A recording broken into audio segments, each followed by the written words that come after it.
Hi fairies, welcome or welcome back to my channel. My name is Fifi. It's so nice to have you here. I hope you stay a while. Today we are going to be reading high fantasy books, or I am going to be reading high fantasy books for the first time. Okay, I won't lie, I'm pretty sure I read a number of high fantasy books or books that could be considered high fantasy books, but I didn't really have that knowledge before I read them. So this time around we are going to be reading high fantasy books for the first time with the knowledge that I am reading a high fantasy book before I get into it. Okay, the first book that I would like to read for this video is this one, Tress of the Emerald Sea by Brandon Sanderson. I know a lot of you have probably heard of Brandon Sanderson. He is one of the most popular high fantasy, epic fantasy authors out right now. Actually, he's been out for a long time. He has released a number of books, and I've been really wanting to get into him and his books, but I've just been scared. Okay, I don't know where to start. I don't know what to do. And I've just heard that this particular book is a nice, easy, cozy way to like ease myself into his words and his space and his writing. It's a standalone, it's very cozy, but also very adventure filled, and the writing is immaculate from what I've heard. So yeah, honestly, I'm not even going to talk much about it. I don't know too much about it. All I know is that there's this girl called Tress, and she ends up going on a mission to save somebody that she's in love with.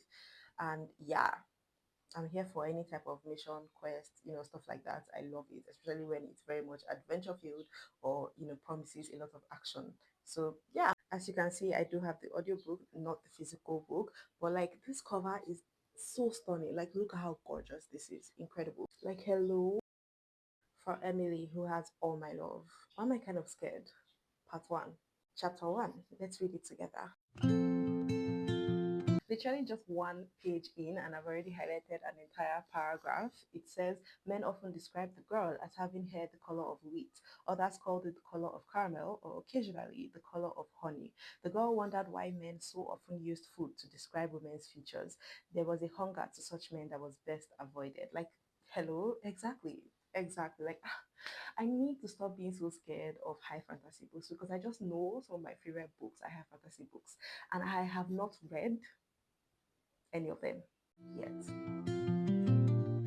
There's literally character art within the book. Okay, like this is our main character, Tress. Okay, she was actually first named Glorf, but because of how unruly her hair tends to be, people started calling her Tress.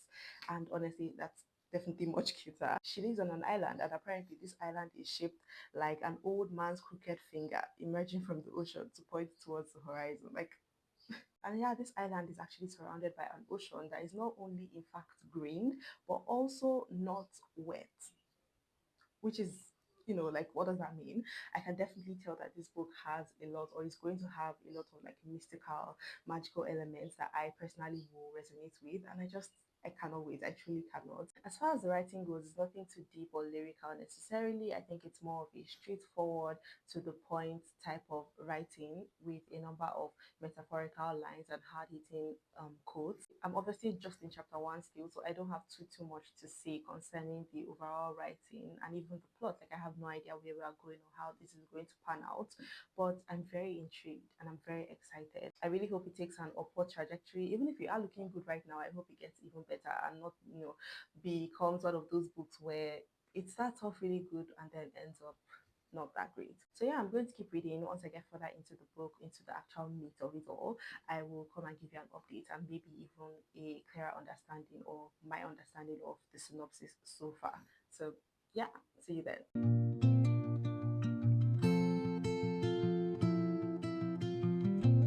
Hey, it's me. Obviously, I'm here to give you a little bit of an update. It's actually been a little while, okay, since I spoke to you. It's been like a couple of days. I've just been quite busy, to be honest. Life has just been doing her thing, and yeah, it's been tough. I won't lie, but yeah, I have made it like 20% into this book. I'm currently on chapter 13.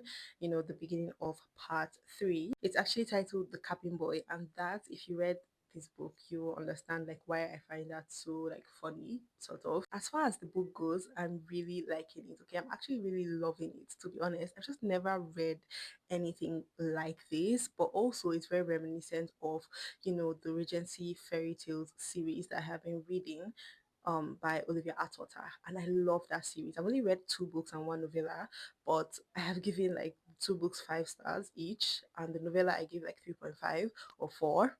And yeah, it's just like this cozy fantasy. But honestly, this has a lot more action than I expected, especially this soon into the book. Like just 20% in, we have had so much happen already. And it's like, whoa, this is crazy. As I've said, we have our main character Tress, who is like really beautiful, has really long wild hair, and because of that, people started calling her Tress because Tress isn't her actual name. But yeah, she basically had this guy that was the Duke's son, and they created this friendship. And then just when she was starting to think, oh, I think I might be in love with this boy, he basically gets sent away to go and marry a princess. And his father comes back with literally a replica of him, claiming that something happened, blah blah blah, and this is his new heir, this is his new son. And she's like, what the fuck? You just took away the love of my life, and now you're coming back and saying this happened. Like, what do you mean? And so she basically goes on the journey to find him herself. And it's all just very, very interesting to me, especially so far. We've had some hiccups already, just like 20% in, we've had, Tress already undergo some life threatening situations. And I'm just like, whoa, I don't know if this is going to be like very much just action packed. Is it going to be emotional? Is it going to like, what is the vibe? I don't really know. As far as the romance, I don't know if this guy who she claims to be in love with now is actually the male main character or is actually the love interest, because it's quite soon, honestly. They just fell in love so quickly. Like we didn't really get any backstory about, I mean we got backstory, but we didn't get like to see their love blossom. I mean we got some really nice moments, just little cute moments, and I was like, oh, that's really, really cute. And we got some nice quotes with it. I actually really like him. I can see him being somebody that I, see Tress with, but I just wish we would have gotten more of them building. Hey guys, I actually got cut off in my last clip, but I am now 31% into this book. I'm on part 4, chapter 22. It's called The Idiot. So, yeah, I think that, can tell you a little bit about the humor of this book. And honestly, that has been my favorite part so far. I really, really love how humor is incorporated into this book. Like, it's so crazy how this book honestly feels like a seamless mix of humor and, action packed moments, even just 30% into it, and just so many other things that I did not expect. We are seeing so much more now of where the story is going. And I think I have a better understanding of what's going on right now, because at first I was like, what the fuck am I reading?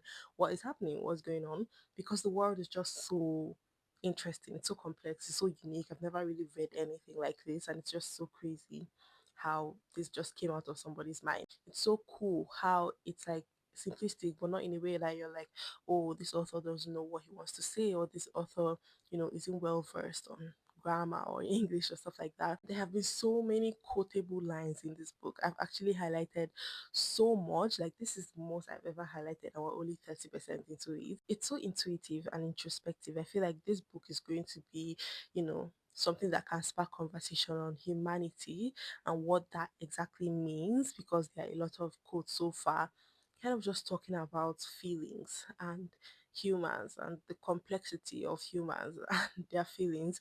It's very interesting right now. I'm really, really liking it. I'm loving it a lot more because I now understand what exactly is happening. I'm really loving our main character Tress.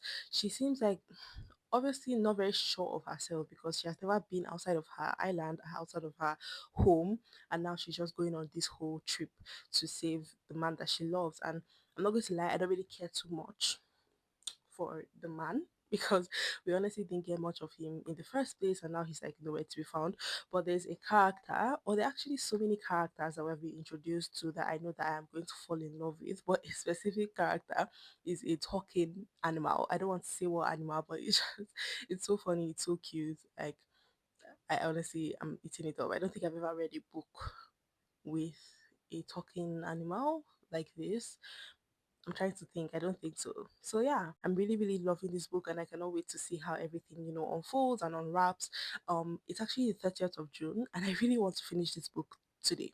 Okay, so I'm going to sit here and try and finish this book. I know I have a long way to go, just 30% in, but I feel like I can do it. If I literally just sit here and focus, I can do it in the next like 4 5 hours. I don't know how possible that actually is because my attention span has been so bad recently, which is why it has taken me so long to read this book. But yeah, I'm going to just try. Under the boughs where the shadows play, the wind. The world of this book is so freaking interesting. I literally have never read anything like this. There's no one magic system, it's just a multiple, a plethora of things that construct and constitute this whole world, and the magical elements, the mythical, you know, feeling of this world is just so, you know, intricately and incredibly well curated. I'm kind of gagged. Like, hello, it's so fun. It's literally so fun. There's so much going on. At first, like I said, I was like, what does this mean? What are we talking about? But it's really making sense now. It's coming together. I am now on chapter 24, 37% in, and I just read the first page.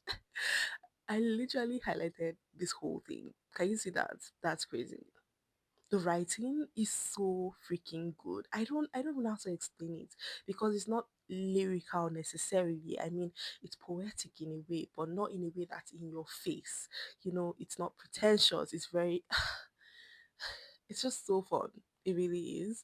And the fact that we have somebody basically narrating or telling us this story, and then we end up finding out who that is. It's really fun. I'm really liking it. Wind hums songs at the break of day, whispering pines. Cats don't stop hunting because they are full tress. They're like people in that regard. Hello? Exactly. Exactly.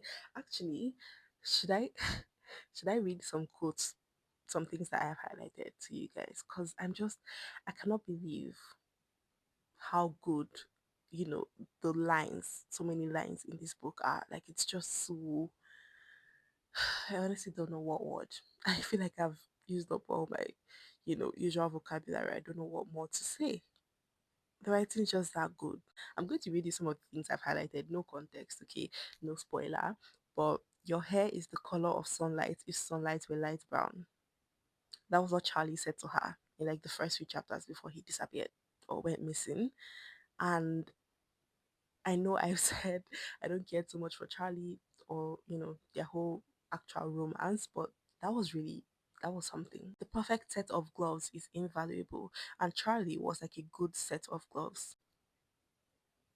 That's out of context, but if you read it within the context, it hits so much harder. And this is something she, feels personally. It's not something she says out loud, but then some chapters later, or like I think the next chapter also, Charlie literally tells her, you are, well, this is kind of silly, but you're like a pair of gloves, stress. Okay. Okay. They say that to wait is the most excruciating of life's torments. They, in this case, refers to writers who have nothing useful to do, so fill their time thinking of things to say. Any working person can tell you that having time to wait is a luxury. Right, right. She felt less like a mere human being and more like a human who was merely being. What do you mean? What do you mean? Like, are you is this fucking play about me? Let's not do that. First, the Tress went to talk to her parents. Then, in brackets, something more people in stories such as this should do. Like, honestly, everything is extraordinary about you, Tress, her mother said. That's why nothing in particular stands out.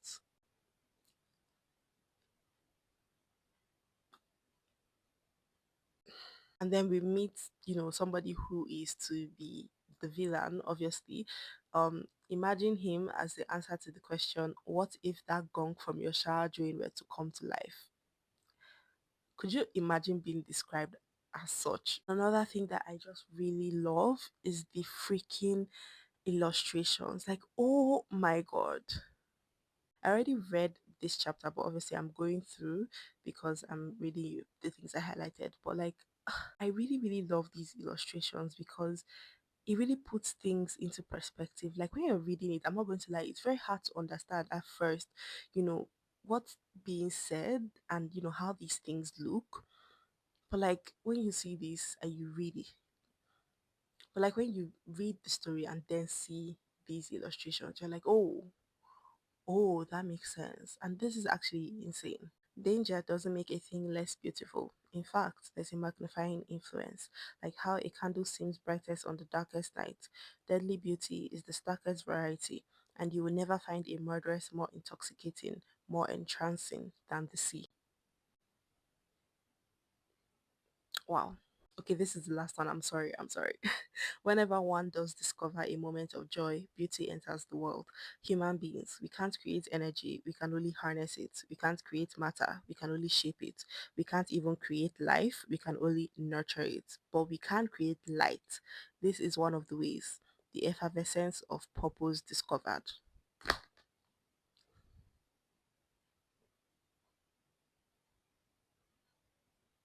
God, I wish my mind worked like this. Why am I not this smart? Like sometimes I think I'm so freaking smart and so freaking like intuitive and stuff like that. And then I read something like this and I'm like, this actually came out of a person's mind. Okay, granted, he's quite older, quite, experienced, way older, actually, much older, much more experienced. So obviously he would have a more intricate and intuitive view on life.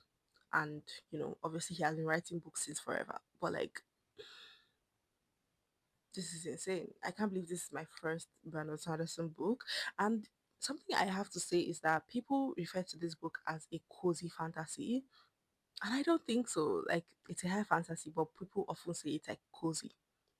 It's obviously cozy because I think you will, connect to the characters a lot and stuff like that. But it gives like actual just high fantasy. Like, it just gives high fantasy, especially with the world and the writing. It doesn't give cozy because people say cozy in the sense that it's like slow or I don't know, like there's a lot of action so far, and I can only imagine that there would be even more action packed scenes. So yeah, I'm really liking it. I'm really liking it. But I'm going to stop talking now. I feel like I've just been yapping. I'm actually going to focus and finish this book. Secrets untold, carrying tales only the forest. Hey, it's literally almost 12 a.m. We will soon be entering the 1st of July, but I have made it to chapter 64. This is actually the last chapter.